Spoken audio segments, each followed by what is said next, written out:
National law university जो है वो कश्मीर के बडगाम में खुलने जा रही है। आपकी तरफ से अपोज किया गया है इस कश्मीर बडगाम में अगर खुलती तो अपोज क्यों किया गया? देखें, जितना जम्मू हमारा है उतना कश्मीर हमारा है। नेशनल कॉन्फ्रेंस हमेशा धर्म के नाम पे, खित्ता के नाम पे, इलाका के नाम पे राजनीति करती आई है। मैं बताना चाहता हूं आपको कि संपर्क के नाम पे, सुरक्षा के नाम पे और मौसम के नाम पे जम्मू बेटर अकोमोडेशन है, जम्मू में अच्छा खुल सकता है।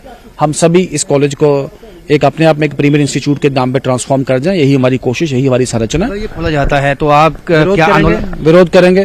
विधानसभा से लेकर सड़क तक, गलियों तक इसका विरोध करेंगे, एक्सपोज करेंगे नेशनल कॉन्फ्रेंस को। तो आपको लगता है कि सुरक्षा एक कारण है या मौसम, क्या कारण है इसके? तीनों कारण है। जम्मू आइडियल लोकेशन है, जम्मू बढ़िया लोकेशन है जहाँ पे इंस्टीट्यूट बेटर खुल सकता है, बच्चे और फैकल्टी पूरे देश भर से बेटर आ सकते हैं और वो एक अच्छे माहौल में यहाँ काम करें, एक रिसर्च करें। इस सब की कोशिश, इस सब के संकल्प के साथ जम्मू में खुलना चाहिए। रहेगा असेंबली सेशन में? बिल्कुल रहेगा मुद्दा। तो अहम मुद्दा रहने वाला है जम्मू कश्मीर असेंबली जो है, जो 2 फरवरी से उसकी शुरुआत होगी। तो ऐसे में नेशनल लॉ यूनिवर्सिटी जो है उसके लिए आइडियल प्लेस जम्मू है, ऐसा मानना है बीजेपी का। और इस यदि ऐसा नहीं होता है तो विधानसभा से सड़कों तक आंदोलन किया जाएगा।